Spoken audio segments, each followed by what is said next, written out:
दोस्तों 5 दिसंबर 2023 को मध्य प्रदेश के पन्ना जिले के अमानगंज तहसील क्षेत्र के विक्रमपुर के शासकीय मध्य विद्यालय में मध्याह्न भोजन यानी मिड डे मील खाने से 40 बच्चों की अचानक तबीयत बिगड़ गई।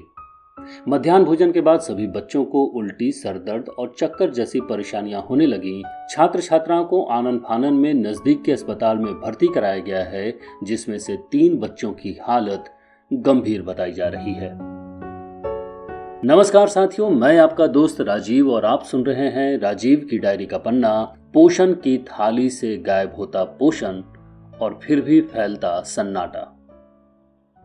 दोस्तों, मोबाइल वाणी पर हम लगातार शिक्षा और बच्चों के भविष्य से जुड़े मुद्दों पर बात करते आ रहे हैं।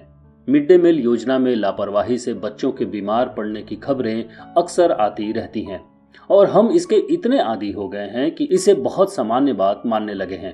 ठीक वैसे ही जैसे चमकी बुखार, मलेरिया, कुपोषण की वजह से मरने वाले बच्चों की खबर हमारे लिए न्यू नॉर्मल है।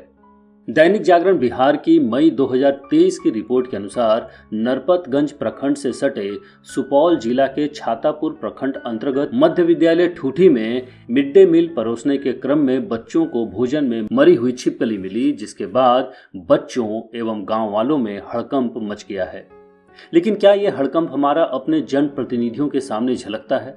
जिस पन्ना जिले के स्कूल में 40 बच्चे बीमार हो गए, क्या वोट देते समय हम ये बात सोचते हैं?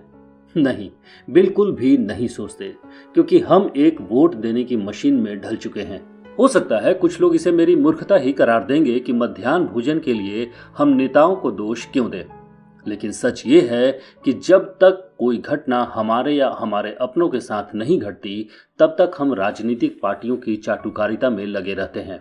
लोग आपको बार बार समझाएंगे कि हमें इन सभी पचड़ों में नहीं पड़ना चाहिए।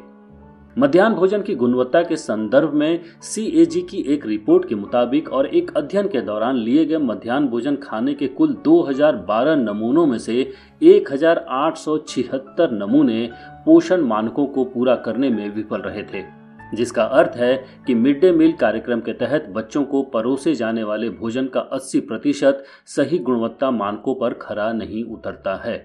विशेषज्ञों का मानना है कि इसका सबसे बड़ा मुख्य कारण यही है कि इस योजना के तहत भोजन की गुणवत्ता से ज्यादा भोजन की मात्रा पर ध्यान दिया जाता है।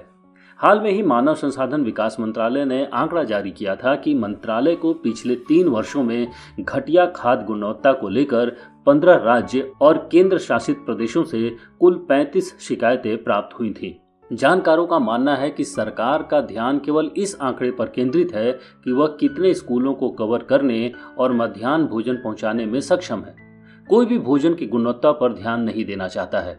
तो भाई, जब सरकार ही ऐसी आंकड़े दे रही है तो बाकी सरकारी जनता का तो हाल आप जानते ही हैं। वो जनता उसी पार्टी के लिए आपसे लड़ाई भी कर लेगी। हो सकता है आने वाले दिनों में वो आपको मारने भी लगे, लेकिन वो अपने बच्चों की भविष्य की खातिर इतना ही उग्र तेवर सरकार से सवाल पूछने में नहीं लगाएगी। गांव के या शहर के सरकारी स्कूलों में पढ़ने वाले अधिकांश बच्चे बहुत गरीब होते हैं और मिड डे मील कार्यक्रम के तहत मिलने वाला भोजन ही उनके लिए अंतिम विकल्प होता है पोषक भोजन का। ऐसे में ये भोजन उनके लिए खतरनाक साबित हो सकता है, क्योंकि भोजन का निरीक्षण करने के लिए कोई भी व्यवस्था नहीं होती। वर्ष 2013 की बिहार की घटना इसका प्रत्यक्ष उदाहरण है, जहां स्कूल में दोपहर का भोजन खाकर 23 बच्चों की मौत हो गई थी। ध्यान रहे कि सरकारी नियमों के मुताबिक स्कूल प्रबंधन समिति की एक जिम्मेदारी ये भी है कि वो मध्याह्न भोजन के निरीक्षण और क्रियान्वयन करे। दोस्तों, सरकार कोई भी हो, लेकिन सभी का इरादा एक ही होता है कि किसी तरह से जनता का वोट अपने हक में किया जाए। सरकार पहले तो योजना का एक मसौदा लेकर आती है ताकि जनता खुश होकर वोट दे सके, और फिर चुनाव जीतने के बाद सरकार खुद ही विरोधों के घेर में खारिज कर देती है।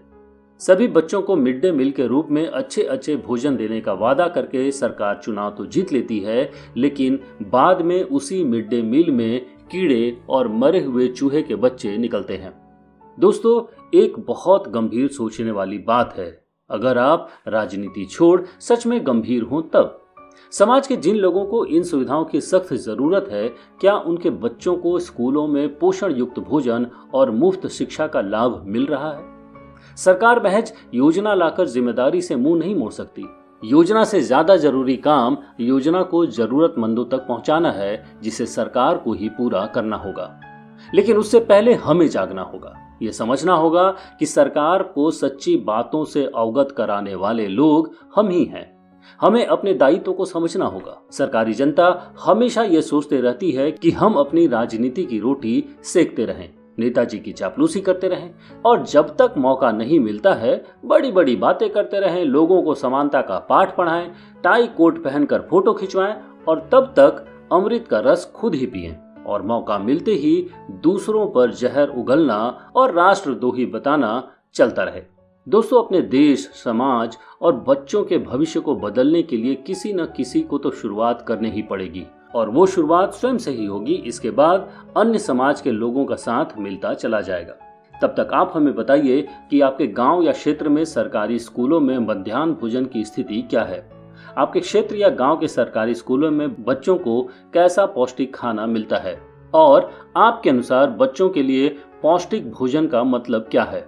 साथ ही शिक्षा के मसले पर आपको किससे सवाल पूछने चाहिए और इसे कैसे बेहतर बनाया जा सकता है ताकि हमारे देश का भविष्य आगे बढ़े।